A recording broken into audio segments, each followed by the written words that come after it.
Assalamualaikum warahmatullahi wabarakatuh. Perkenalkan, nama saya Muhammad Novina Petrin, NIM 11423015. Di sini saya akan menjelaskan tentang model bisnis long tail. Model bisnis long tail adalah strategi bisnis yang memungkinkan perusahaan untuk merelasikan keuntungan yang signifikan dengan menjual barang-barang yang sulit ditemukan dalam jumlah kecil pada banyak pelanggan, dibandingkan hanya menjual barang-barang populer dalam jumlah kecil dalam jumlah besar. Selanjutnya, konsep model bisnis long tail.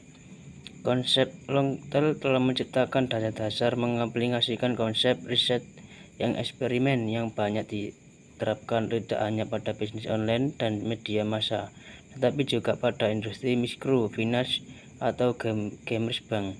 Inovasi user driver. Eric von Hebel memaksimalkan hasil noting, cardocading, peer-to-peer, mode ekonomi, dan marketing atau viral marketing. Otonomi model long tail. Frekuensi distribusi pada konsep long tail sudah dipelajari oleh para ahli statistika sejak tahun 1946.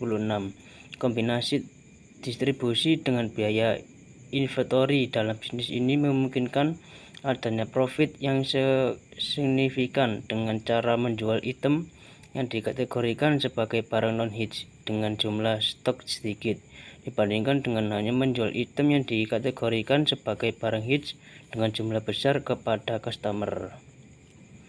Penerapan bisnis model long tail.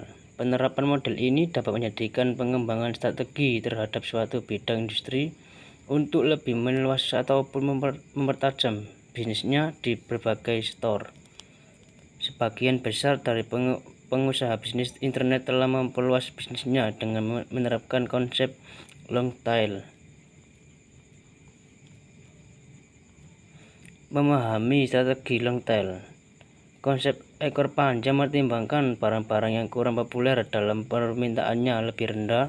Anderson berpendapat dengan barang-barang ini sebenarnya dapat meningkatkan profitabilitas karena konsumen meraih dari pasar umum.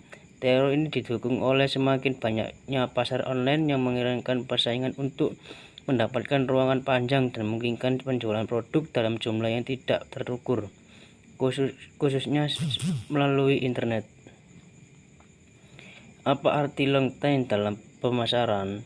Jadi, apa arti ekor panjang dari aspek pemasaran? Artinya strategi penggunaan produk atau layanan yang paling tidak populer untuk menggerakkan banyak niche market dalam merupakan metode yang paling banyak digunakan oleh perusahaan yang merupakan pimpinan di industri masing-masing.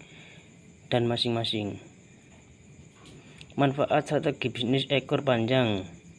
Bagi perusahaan kecil yang memasuki sektor yang didominasi oleh pimpinan pasar besar, fokus pada area kursus berarti lebih sedikit persaingan dan margin keuntungan lebih tinggi. Bisnis niche cenderung memiliki pelanggan yang menghuni dalam bersemangat, yang berarti lebih banyak pelanggan email dan mengikuti media sosial. Keduanya mendorong loyalitas merek. Contoh distribusi ekor panjang. Buku terlaris Amazon. Penjualan buku Amazon pada awal tahun 2000-an juga disorot sebagai salah satu contoh utama dari dampak jangka panjang. Dalam buku Anderson, ia menyebutkan pendapat Amazon berasal dari total penjualan seluruh buku yang kurang populer lebih banyak dibandingkan bergabung penjualan buku terlaris. Algoritma mesin pencarian. Kata kunci ekor panjang telah meningkatkan algoritma mesin pencarian secara signifikan, membantu mereka mengumpulkan dan memproses titik data yang kompleks dan mempersempit permintaan pencarian untuk menghasilkan hasil yang akurat. Sekian dan terima kasih. Wassalamualaikum warahmatullahi wabarakatuh.